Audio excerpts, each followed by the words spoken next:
بسم اللہ الرحمن الرحیم۔ السلام علیکم ورحمۃ اللہ وبرکاتہ۔ کیسے ہیں آپ سب؟ امید ہے آپ سب خیریت سے ہوں گے۔ الحمدللہ میں بھی ٹھیک ٹھاک ہوں۔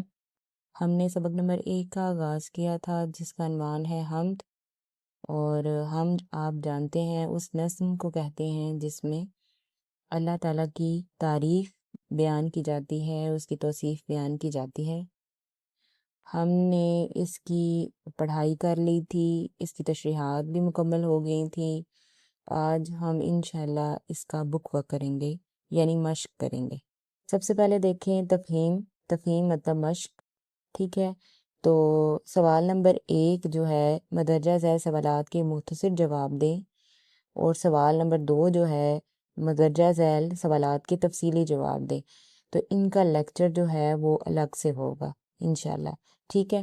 اس کے بعد جو ہے تیسرا جو سوال ہے وہ ہم دیکھتے ہیں۔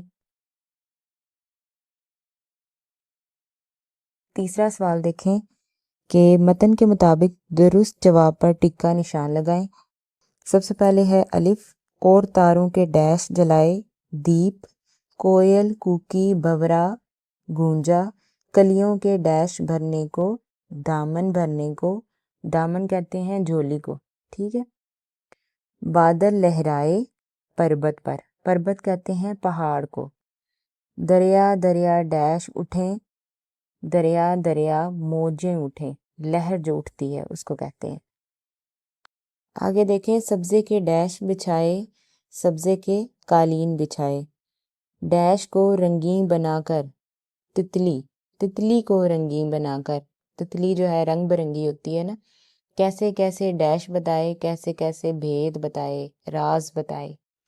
آگے دیکھیں سوال نمبر ہے 4، پڑھنا۔ مولانا الطاف حسین حالی کی کوئی حمد درست تلفظ، روانی اور موضوع اتار چڑھاؤ کے ساتھ کمرہ جماعت میں اس طرح پیش کیجیے کہ اشعار کا مفہوم واضح ہو جائے۔ یہاں پہ ہم مولانا الطاف حسین حالی کی حمد جس کا عنوان ہے رب کائنات، اس کو دیکھتے ہیں۔ کامل ہے جو ازل سے وہ ہے کمال تیرا، کامل ہے جو ازل سے وہ ہے کمال تیرا، باقی ہے جو ابد تک وہ ہے جلال تیرا۔ ہے عارفوں کو حیرت اور منکروں کو سکتہ، ہے عارفوں کو حیرت اور منکروں کو سکتہ، ہر دل پہ چھا رہا ہے روب جلال تیرا۔ گو حکم تیرے لاکھوں یاں ٹالتے رہے ہیں، گو حکم تیرے لاکھوں یاں ٹالتے رہے ہیں، لیکن ٹلا نہ ہرگز دل سے خیال تیرا۔ پھندے سے تیرے کیوں کر جائے نکل کے کوئی، پھندے سے تیرے کیوں کر جائے نکل کے کوئی، پھیلا ہوا ہے ہر سو عالم میں جال تیرا۔ ان کی نظر میں شوکت جچتی نہیں کسی کی، ان کی نظر میں شوکت جچتی نہیں کسی کی، آنکھوں میں بس رہا ہے جن کی جلال تیرا۔ دل ہو کے جان تجھ سے کیوں کر عزیز رکھیے، دل ہو کے جان تجھ سے کیوں کر عزیز رکھیے، دل ہے سو چیز تیری جاں ہے سو مال تیرا۔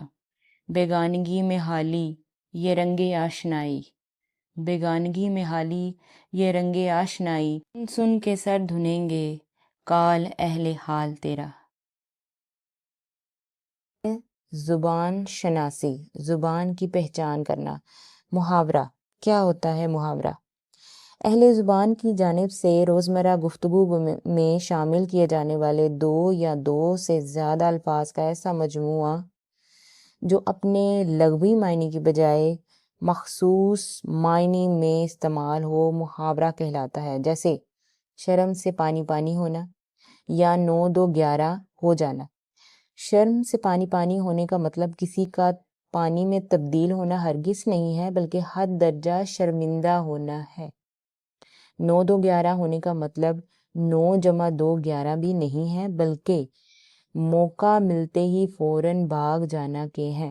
محاورے کے الفاظ اور ان کی ترتیب کو تبدیل نہیں کیا جا سکتا، جیسے آگ لگانا کو آتش لگانا بولا جا سکتا۔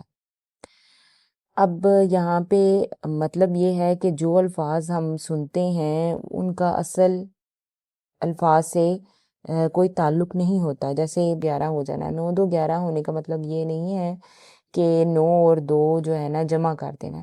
اس کا مطلب ہے یہاں سے بھاگ جانا. ٹھیک ہے. تو دوسرا انہوں نے یہ بتایا ہے کہ محاورے کی ترتیب آپ تبدیل نہیں کر سکتے، نہ ہی الفاظ جو ہے نا وہ آپ تبدیل کر سکتے ہیں، نہ ہی آپ یہ لکھ سکتے ہیں کہ لگانا آتش، یا پھر یہ جو آگے پہلے مثال دی گئی ہے 9 2 11، تو 11 2 9 نہیں کر سکتے. تو نہ ہی آپ الفاظ جو ہیں وہ تبدیل کر سکتے ہیں اور نہ ہی اس کی جگہ نئے الفاظ لگا سکتے ہیں. جیسے نیچے مثال دی گئی آگ لگانا کو آتش لگانا، یعنی آگ کا مطلب آتش ہی ہوتا ہے نا، تو آپ اس کی جگہ نئے وہ لفظ نہیں چینج کر سکتے. ٹھیک ہے نا. تو آگ لگانا کو آتش لگانا نہیں کر سکتے، آگ لگانا ہی ہوتا ہے. ٹھیک ہے. آگے دیکھیں نیچے لفظوں کا کھیل. محاورات کو پڑھ کر ان کا مفہوم تحریر کریں اور جملے بنائیں. یہ ہے ہمارا سوال نمبر 5. اب یہ دیکھیں 4 چاند لگانا، رونق دوبالا کرنا یا رونق بڑھ جانا. ٹھیک ہے. یا جیسے کسی شخص کے آنے سے جو ہے نا وہ محفل اور سج جاتی ہے اور اچھی ہو جاتی ہے. تو دانیال نے محفل میں آ کر محفل کو 4 چاند لگا دیے. اپنا راگ الاپنا، کوئی ایک بات گھڑی گھڑی کہے جانا، یعنی بار بار ایک بات کرنا. ٹھیک ہے. تو ارم تم میری بات نہیں سن رہی، بس اپنا راگ الاپ رہی ہو. ایک ہی بات آپ بار بار کر رہے ہیں، بار بار کر رہے ہیں. ٹھیک ہے. تو اس کا یہ مطلب ہوگا. الٹی گنگا بہنا، عقل یا رواج کے خلاف بات کرنا. ٹھیک ہے نا. یعنی کسی چیز الٹ، ٹھیک ہے نا، الٹ بات کرنا یا صحیح بات نہ کرنا. ٹھیک ہے. یا جو بات صحیح ہے اس کے مطابق نہ کرنا.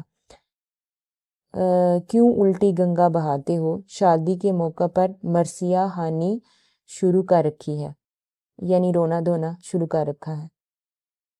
اپنے منہ میاں مٹھو بننا، اپنی تعریف آپ کرنا یا خود کرنا، یعنی کچھ لوگ ہوتے ہیں جو اپنی تعریف خود ہی کرتے ہیں. تو یہاں پہ اس کا جملہ یہ بنے گا، انور کو اپنے منہ میاں مٹھو بننے کی عادت ہے، ہر ایک سے کہتا پھرتا ہے کہ سب سے اچھی تقریر میں کرتا ہوں. ٹھیک ہے. اسی طرح جو ہے نا مختلف جملے آپ اس کے لحاظ سے بنا سکتے ہیں. 3 حرف بھیجنا، لعنت بھیجنا. دانیال جھوٹ بولنے والوں پر 3 حرف بھیجتا ہے. تو اس طرح یہ جملے جو ہیں وہ آپ کے مکمل ہوئے. تحلیقی لکھائی. سوال نمبر 6 ہے، اپنے الفاظ میں حمد کا خلاصہ تحریر کریں. تو حمد اور مرکزی خیال کا لیکچر جو ہے وہ میں نے الگ سے بنایا ہوا ہے، آپ یہاں بھی دیکھ سکتے ہیں. اگر آپ یہاں پہ دیکھنا چاہ رہے ہیں تو یہاں پہ بھی آپ دیکھ سکتے ہیں. ٹھیک ہے. آگے ہے سوال نمبر 7، درج ذیل اشعار کی تشریح بما حوالہ اشعار تحریر کریں. حوالہ اشعار یعنی آپ نے یہ لکھنا ہوتا ہے، شاعر کا نام لکھنا ہوتا ہے. ٹھیک ہے. اور کون سی نظم ہے یہ آپ نے لکھنا ہوتا ہے، یہ ہوتا ہے حوالہ دینا. ٹھیک ہے. یہ ہے انسان کو دنائی دے کر کیسے کیسے بیت بتائے، میرے خدا نے سب کے خدا نے یہ سارے اسباب بنائے. تو اس کا لیکچر بھی میں نے الگ سے بنایا ہوا ہے، آپ ضرور جا کر دیکھیے گا اور مجھے بتائیے گا. اگر مزید کسی چیز کی ضرورت ہوئی تو ضرور بتائیے گا تاکہ میں اس کو بہتر کر سکوں. ٹھیک ہے. اور آگے ہے جی ہماری سرگرمیاں، تو انشاءاللہ اس کا بھی لیکچر آگے ہوگا. ٹھیک ہے. تو اس کے ساتھ مجھے دیں اجازت. اپنا بہت سارا خیال رکھیے گا، دعاؤں میں یاد رکھیے گا. اللہ حافظ.